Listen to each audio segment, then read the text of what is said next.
नमस्कार दोस्तों, आपका हमारे YouTube चैनल में स्वागत है। तो दोस्तों, आज हम पढ़ने वाले हैं भारत का इतिहास, हिस्ट्री ऑफ इंडिया। तो दोस्तों, प्राचीन भारतीय इतिहास को समझने के लिए हमें 3 प्रकार के स्रोतों की आवश्यकता पड़ती है। पहला, साहित्यिक स्रोत। दूसरा, विदेशी यात्रियों का विवरण। तीसरा, पुरातत्व संबंधी साक्ष्य। दोस्तों, साहित्यिक स्रोत में ऋग्वेद, यजुर्वेद, सामवेद, अथर्ववेद इत्यादि साहित्यिक स्रोतों की आवश्यकता पड़ती है। विदेशी यात्रियों का विवरण में रोमन यूनानी लेखक, चीनी लेखक, अरबी लेखक तथा अन्य लेखक के ग्रंथों से भी जानकारी प्राप्त होती है। तीसरा है पुरातत्व संबंधी साक्ष्य। पुरातत्व संबंधी साक्ष्य में स्तंभ से, अभिलेखों से भी हमें प्राचीन भारत इतिहास की जानकारी प्राप्त होती है। तो चलिए हम देख लेते हैं साहित्यिक स्रोत। साहित्यिक स्रोत में हमें कैसे भारतीय इतिहास के बारे में जानकारी प्राप्त होती है। तो पहला है ऋग्वेद। तो दोस्तों, ऋग्वेद में इंद्र के लिए 250 तथा अग्नि के लिए 200 ऋचाओं का वर्णन है। 8वें मंडल में खिल, 8वें मंडल को इसको खिल कहा जाता है। ऋग्वेद को पढ़ने वाले को होर्त या होता कहते हैं। ऋग्वेद में 10,462 ऋचाएँ हैं और किसी किसी बुक में 10,580 ऋचाएँ दी हुई हैं। ऋग्वेद में कुल 10 मंडल और 1028 सूक्त हैं। वालखिल पाठ के 11 सूक्तों सहित इस वेद के ऋचाओं को पढ़ने वाले को होर्त कहते हैं। विश्वामित्र इसके रचयिता हैं। ऋग्वेद के तीसरे मंडल में सूर्य देवता यानी सावित्री को समर्पित प्रसिद्ध गायत्री मंत्र है। ऋग्वेद में 4 वर्णों का वर्णन किया गया है, जिसमें ब्राह्मण, क्षत्रिय, वैश्य और शूद्र हैं। ब्राह्मण आदि पुरुष के मुख से, क्षत्रिय भुज से, वैश्य जांघ से और शूद्र पैर से निकले हैं। वामनावतार के 3 पगों के आख्यान को प्राचीनतम स्रोत ऋग्वेद में है। यजुर्वेद। यजुर्वेद इसके पाठकर्ता को अर्धवायु कहते हैं। यजुर्वेद में मंत्रों तथा बलि के समय अनुपालन के लिए नियमों का संकलन यजुर्वेद कहलाता है। यज्ञों के नियमों एवं विधि विधानों का संकलन मिलता है। यजुर्वेद गद्य एवं पद्य दोनों में है। सामवेद। साम का शाब्दिक अर्थ होता है गान। सामवेद के पाठकर्ता को उद्गातु या उद्गाता कहते हैं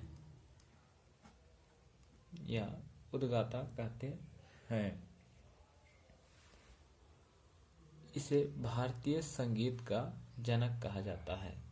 सामवेद को भारतीय संगीत का जनक कहा जाता है। अथर्ववेद।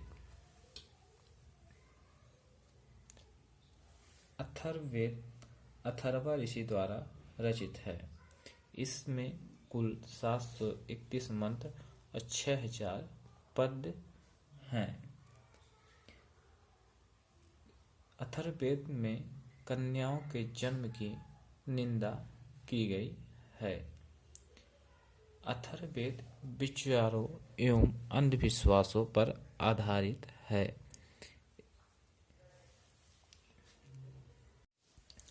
अथर्ववेद पृथ्वी सूक्त का प्रतिनिधि सूक्त माना जाता है।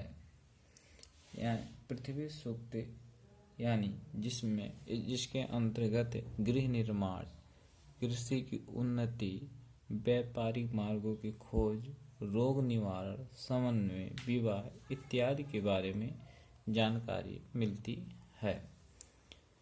सबसे प्राचीन वेद ऋग्वेद है।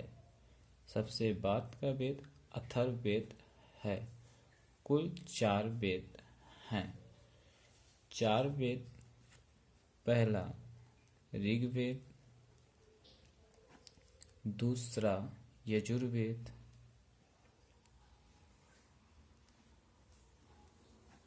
तीसरा सामवेद और चौथा अथर्ववेद है। 4 वेद हैं। वेदों को भली भांति समझने के लिए 6 वेदांगों की रचना की गई है, जो निम्नलिखित हैं। पहला शिक्षा, दूसरा ज्योतिष, तीसरा कल्प, चौथा व्याकरण, पांचवा निरुक्त और छठवां छंद है। पुराण भारतीय ऐतिहासिक कथाओं का क्रमबद्ध विवरण पुराण में मिलता है, जिसके रचयिता लोमहर्ष एवं इनके पुत्र उग्रश्रवा हैं। पुराणों की संख्या 18 है। मत्स्य पुराण, वायु पुराण, विष्णु पुराण, ब्राह्मण पुराण एवं भागवत पुराण में ही राजाओं की वंशावली दी गई है। मत्स्य पुराण सबसे प्राचीन एवं प्रामाणिक पुराण है। शतपथ ब्राह्मण में स्त्री को पुरुष का अर्धांगिनी कहा गया है। सबसे प्राचीन एवं प्रामाणिक स्मृति ग्रंथ मनु स्मृति है, जो मनु द्वारा लिखी गई है। मनु स्मृति में शुंग काल का मानक ग्रंथ माना जाता है। मनु स्मृति को शुंग काल का मानक ग्रंथ माना जाता है। जातक ग्रंथ, जातक बुद्ध के पूर्व जन्म के बारे में विवरण देता है। हीनयान का प्रमुख ग्रंथ कथावस्तु है, जिसमें महात्मा बुद्ध के जीवन चरित्र के बारे में बताता है। जैन साहित्य, जैन साहित्य में महावीर के जीवन कृत्यों के बारे में वर्णन किया गया है। अर्थशास्त्र, अर्थशास्त्र चाणक्य द्वारा लिखी गई ग्रंथ है। इसमें अर्थशास्त्र में 15 अधिकरणों एवं 180 प्रकरणों में विभाजित है। अर्थशास्त्र 15 अधिकरणों एवं 180 प्रकरणों में विभाजित है। अर्थशास्त्र मौर्यकालीन इतिहास की जानकारी देता है। यानी अर्थशास्त्र में मौर्यकालीन इतिहास के बारे में जानकारी प्राप्त होती है। राजतरंगिणी, राजतरंगिणी कल्हड़ द्वारा लिखी गई किताब है। इसमें कश्मीर के इतिहास के बारे में जानकारी प्राप्त होती है। अरबों की सिंध विजय का वृत्तांत, अरबों की सिंध विजय का वृत्तांत चचनामा में मिलता है, जो अली अहमद ने लिखा है। अष्टाध्यायी। अष्टाध्यायी पाणिनि द्वारा लिखी गई है। अष्टाध्यायी संस्कृत भाषा व्याकरण की प्रथम पुस्तक है। अष्टाध्यायी संस्कृत भाषा व्याकरण की प्रथम पुस्तक है। इसमें मौर्य के पहले का इतिहास तथा मौर्य युगीन राजनीतिक अवस्था की जानकारी प्राप्त होती है। अष्टाध्यायी में मौर्य के पहले का इतिहास एवं मौर्य युगीन राजनीतिक अवस्था के बारे में जानकारी प्राप्त होती है। गार्गी संहिता।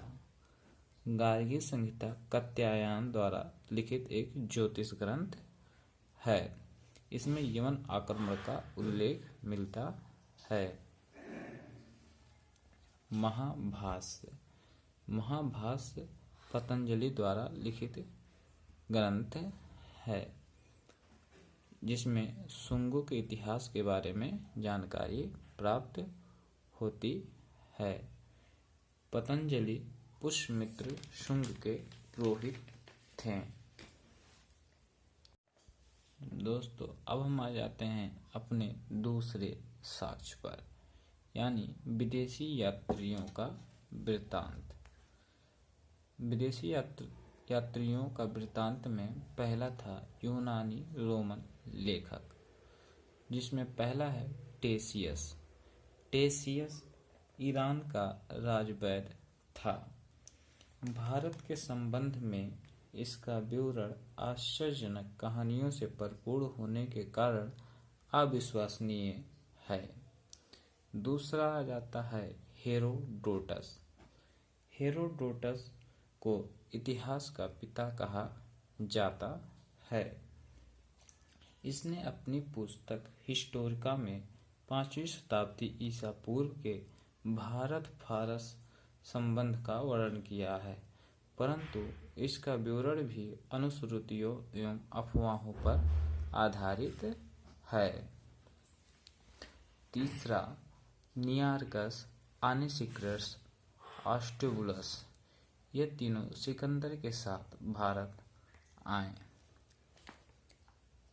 और इसके विवरण अधिक प्रमाणिक एवं विश्वसनीय हैं। मेगास्थनीज। यह मेगास्थनीज सेल्यूकस निकेटर का राजदूत था, जो चंद्रगुप्त मौर्य के दरबार में आया था।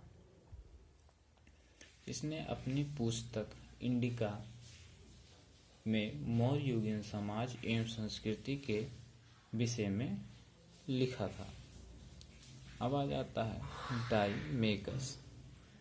डाइमेकस यह सीरियन नरेश आंतियोकस का राजदूत था, जो बिंदुसार के राज दरबार में आया था।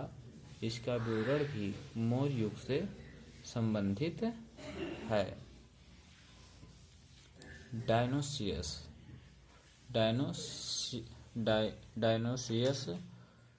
मिस्र नरेश टॉलमी का राजदूत था, जो अशोक के दरबार में आया था। टॉलमी 2वीं शताब्दी में भारत का भूगोल नामक पुस्तक लिखा। टॉलमी ने 2वीं शताब्दी में भारत का भूगोल नामक पुस्तक लिखा। प्लिनी ने नेचुरल हिस्ट्री लिखी, जो भारतीय पशुओं, पेड़ पौधों, खनिजों आदि के बारे में विवरण देता है। पेरिप्लस ऑफ द इरिथ्रियन सी, इसके लेखक के बारे में कोई जानकारी नहीं है। भारत के बंदरगाहों तथा व्यापारिक वस्तुओं के बारे में जानकारी देता है यह पुस्तक। अब आ जाते हैं चीनी लेखक। चीनी लेखक में सबसे पहले फहियान भारत आया। फहियान गुप्त नरेश चंद्रगुप्त द्वितीय के दरबार में आया। फहियान ने मध्य प्रदेश के समाज एवं संस्कृति को अच्छी तरीके से जाना। यह 14 वर्ष तक भारत में रहा। इसके बाद संगयुन भारत आया। 1518 ईस्वी में भारत आया और यह 3 वर्षों की यात्रा की। इसने बौद्ध धर्म की प्रतियां एकत्रित की। इसके बाद ह्वेनसांग भारत आया। ह्वेनसांग हर्षवर्धन के समय भारत आया और 629 ईस्वी में यह भारत आया और 645 ईस्वी में चीन लौटा। इसने नालंदा विश्वविद्यालय में अध्ययन किया एवं बौद्ध ग्रंथों को एकत्रित किया। इसकी पुस्तक सीयू की है। नालंदा विश्वविद्यालय के कुलपति शीलभद्र थे जब ह्वेनसांग यहाँ विश्वविद्यालय में पढ़ने आया। चीनी यात्रियों में ह्वेनसांग के बाद इत्सिंग भारत आया। वह 7वीं शताब्दी के अंत में भारत आया। इसने नालंदा विश्वविद्यालय, विक्रमशिला विश्वविद्यालय तथा अपने समय के भारत के बारे में जानकारी प्राप्त की। अब आ जाते हैं अरबी लेखक। अरबी लेखक में अल-बिरूनी सबसे पहले भारत आता है महमूद गजनवी के साथ। अल-बिरूनी महमूद गजनवी के साथ भारत आता है। उसकी पुस्तक किताब उल हिंद या तहकीक ए हिंद में धर्म और दर्शन, त्योहारों, रीति रिवाजों तथा आदि विषयों के बारे में जानकारी प्राप्त होती है। उसके बाद आता है इब्न बतूता। इब्न बतूता की पुस्तक रिहला है जिसमें सुल्तान मुहम्मद बिन तुगलक ने उसे काजी या न्यायाधीश मार्को पोलो, यह 13वीं शताब्दी के अंत में पांड्य देश की यात्रा पर आया। इसका विवरण पांड्य इतिहास के अध्ययन के लिए उपयोगी है। पुरातत्व संबंधी साक्ष्य। पुरातत्व संबंधी साक्ष्य में बोगाज कोई अभिलेख। बोगाज कोई अभिलेख 1400 ईस्वी के पूर्व का अभिलेख है। इसमें वैदिक देवता मित्र, वरुण, इंद्र और नासत्य के बारे में वर्णन किया गया है। सती प्रथा का पहला लिखित साक्ष्य एरर अभिलेख में प्राप्त होता है। सती प्रथा का पहला लिखित साक्ष्य एरर अभिलेख से प्राप्त होता है। प्राचीन सिक्कों को आहत सिक्के कहा जाता है। प्राचीन सिक्कों को आहत सिक्के कहा जाता है। सर्वप्रथम सिक्कों पर लेख लिखवाने का कार्य यवन शासकों ने किया था। अरिकमेडु से रोमन सिक्के प्राप्त